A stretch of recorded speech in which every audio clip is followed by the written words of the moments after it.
साथियों नमस्कार, मैं राम अवतार शर्मा, आपका ज्योतिष मित्र। आज का जो विषय है वो मिथुन राशि के 3 नक्षत्र और 9 चरण की बात करेंगे। तो उससे पहले हम गणेश जी के चरणों में वंदना करेंगे, उसके बाद फिर आगे चलेंगे। राधा रानी ठाकुर जी के चरणों में नमन करेंगे, उसके बाद फिर आगे चलेंगे। ओम श्री गणेशाय नमः, श्री सरस्वत्यै नमः, श्री वेदपुरुषाय नमः, श्री राधा कृष्णाभ्यां नमः। राधा मेरी मात है, पिता मेरे घनश्याम, उन दोनों के चरणों में कोटि कोटि प्रणाम, मेरा कोटि कोटि प्रणाम। प्रिय दर्शक को राधे राधे, प्रिय भक्तों राधे राधे। तो आज चलते हैं ये लेके प्रोग्राम।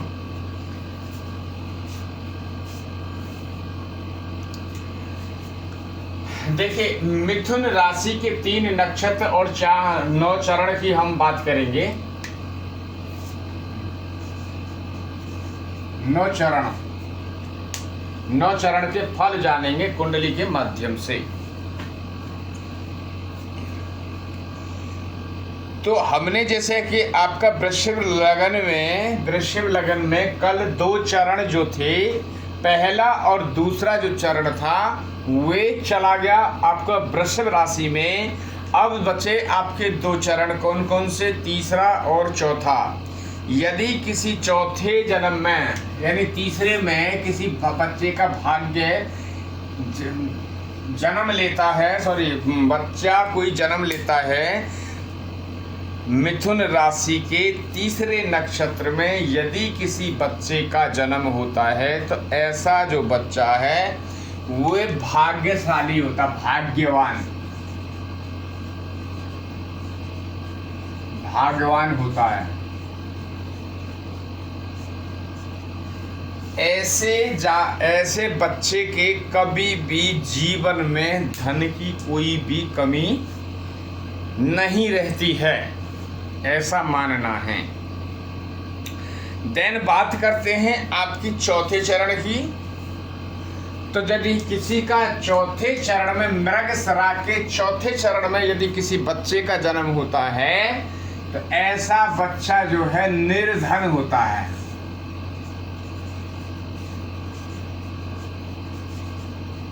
क्या होता है? निर्धन। ऐसे बच्चे के जीवन में धन की हमेशा कमी बनी रहती है। क्या?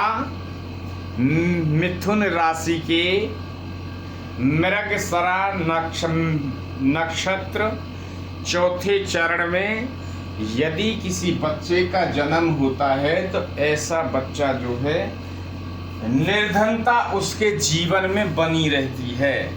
यदि ऐसा है तो वे जिन किसी के ऐसे बच्चे जन्म हुए हैं तो चौथे चरण में मृगशिरा में, तो कुछ वो पूजा पाठ कराएं ताकि उनके ये निर्धनता का दोष मिट जाए, ताकि आपका बच्चा कभी आगे परेशान ना हो।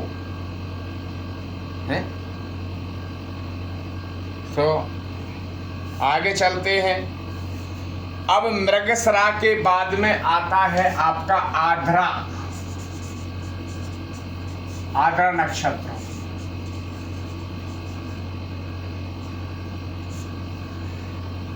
चरण की बात करते हैं। पहला चरण, दूसरा, तीसरा और 4 चरण होते हैं। अब इनके जानेंगे फल। हैं?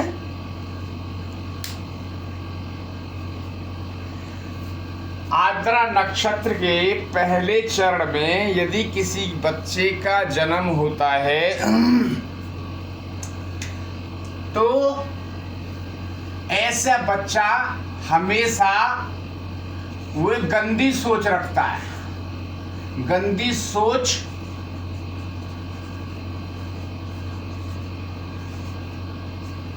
रखने वाला होगा। नीच प्रकृति का। कैसा होगा? किसी की बहन, किसी की बेटी जा रही है, उसकी तरफ देख के उसकी मतलब नीचतापनी हरकतें, नेगेटिव हमेशा सोचना दूसरे के लिए, तो इस टाइप का होगा, जिसकी गंदी सोच रखने वाला होगा। यदि ऐसा कोई बच्चा जन्म लेता है तो बात करते हैं दूसरे चरण की। यदि आद्रा नक्षत्र के दूसरे चरण में किसी बच्चे का जन्म होता है तो ऐसा बच्चा धनवान होता है।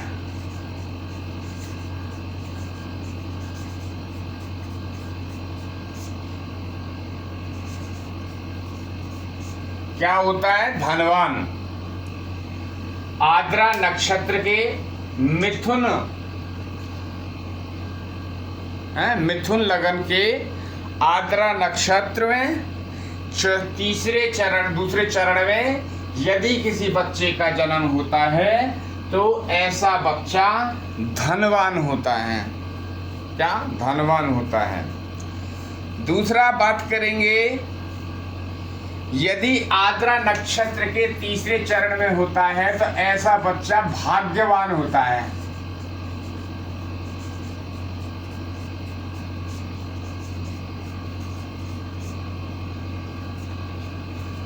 क्या होता है? भाग्यवान। यदि आद्रा नक्षत्र के तीसरे चरण में यदि किसी बच्चे का जन्म होता है तो ऐसा बच्चा भाग्यवान होता है। अब भाग्यवान जानेंगे कैसा होता है भाग्यवान। यदि बच्चे का जन्म हुआ, यदि उनका कोई कार्य अटका हुआ है तो बच्चे का इधर जन्म हुआ और 1 से 10 दिन के बीच में या 1 महीने के अंदर में वे कार्य उनके सफल हुए तो इसको कहते हैं कि बच्चा जो है शुभ लक्षण वाला है, हमारा बेटा या हमारी बेटी भाग्यवान है। उसके आने से हमारा ये काम 10 साल से अटका हुआ था या 20 साल से अटका हुआ था या 2 साल से अटका हुआ था या नौकरी नहीं लग रही थी तो हमारा ये कार्य सिद्ध हो गया, इसलिए उसका वो बच्चा भाग्यवान होता है। फिर उसके माता पिता उसी को ज़्यादा प्यार करते हैं, क्योंकि जिस पिता की नौकरी लग जाए या जिस माता की नौकरी लग जाए या आने से उसका घर बन जाए या ऐसा हुआ कि मतलब बच्चा पेट में है, पहले घर बन गया उसके बाद बच्चे ने जन्म लिया, तो वो कहते हैं कि ये बच्चा तभी आना था हमारे यहाँ, घर बनवा के अपने ही घर में इसको जन्म लेना था, इसलिए ये बच्चा हमारे लिए और अपने लिए भी भाग्यवान है। बात करते हैं आद्रा नक्षत्र के चौथे चरण की। तो चौथे चरण में जो होता है आपका, चौथे चरण में ऐसा जातक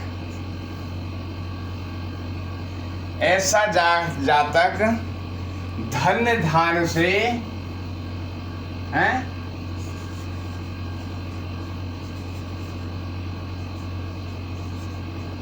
धन्य धान की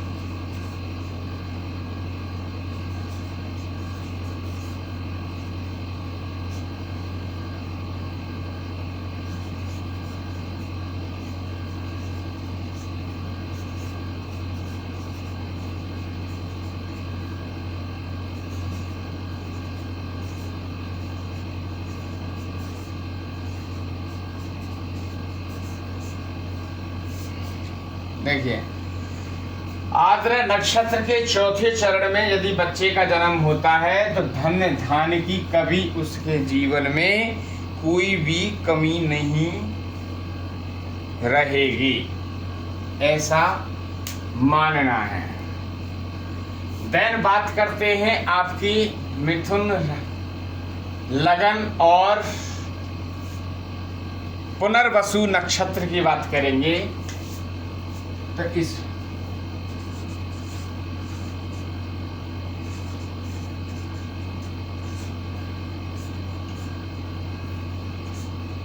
पहले चरण 2 यहाँ चले गए, 2 यहाँ चले गए, तो अभी हमें लेने हैं कितने, 3 आएंगे हम, 1 2 और 3, पहला दूसरा 3 चरण आएंगे। तो 2 ऊपर हम ले चुके हैं और 3 ये है और ये आगे 3 ये है। तो धीरे धीरे करके हम आपको कंप्लीट कराएंगे। और यदि पुनर्वसु के पहले नक्षत्र में बच्चे का जन्म होता है तो ऐसा बच्चा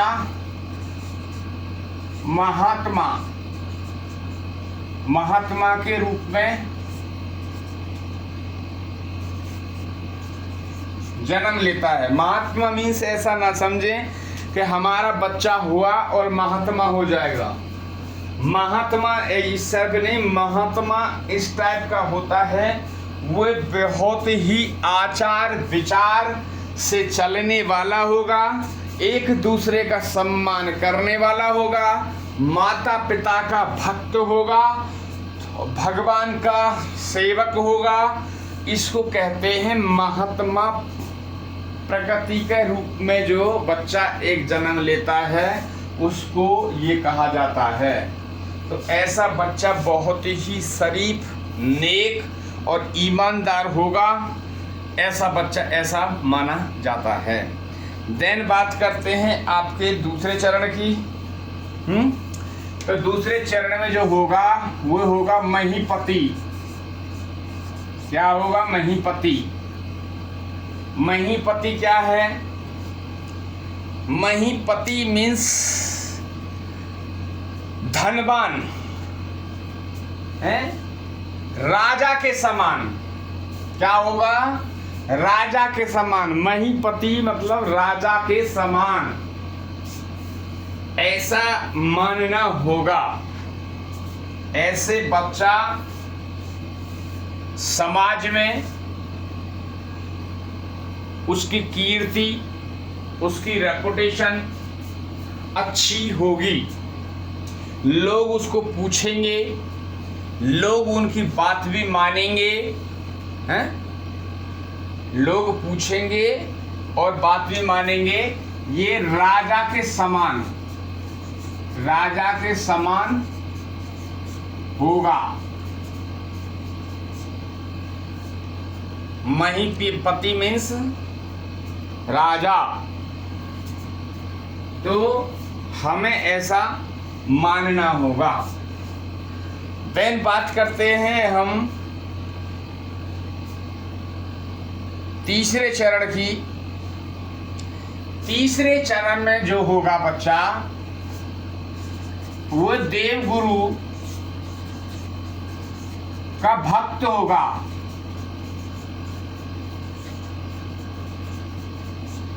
देव गुरु का भक्त,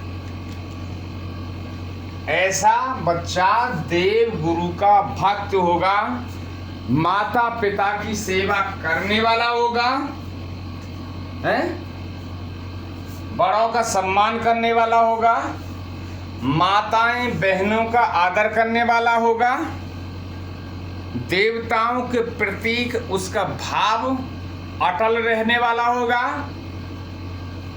और अपने आराध्य की हमेशा पूजा करने वाला होगा, ऐसा माना जाता है।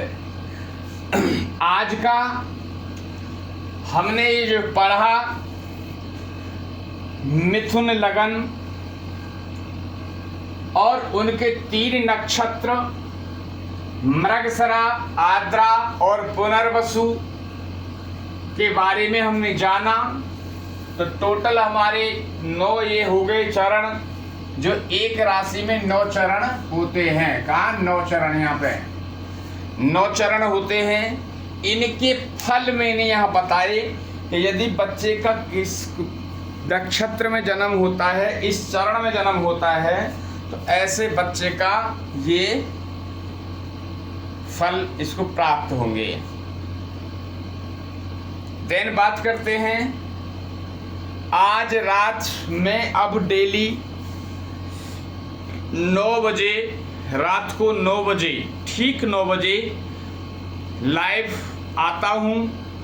आप लोग जुड़ सकते हैं, चैनल को लाइक एंड सब्सक्राइब कर सकते हैं। जितना ज़्यादा से ज़्यादा लाइक एंड सब्सक्राइब करेंगे उतना इसको आप ज़्यादा से ज़्यादा शेयर करेंगे तो जिनके जीवन में परेशानी आ रही होंगी, हो सकता है उनको कुछ निजात मिल सके। तो आपसे अनुरोध है कि इस चैनल को अपने मित्र, अपने यार दोस्तों में, अपने रिश्तेदारियों में इसको आप फॉरवर्ड करें। मैं जब रात में बैठूंगा तो एक प्रश्न जो है मैं आपका हुए लूँगा, आपके प्रश्न होंगे, मेरा आंसर होगा।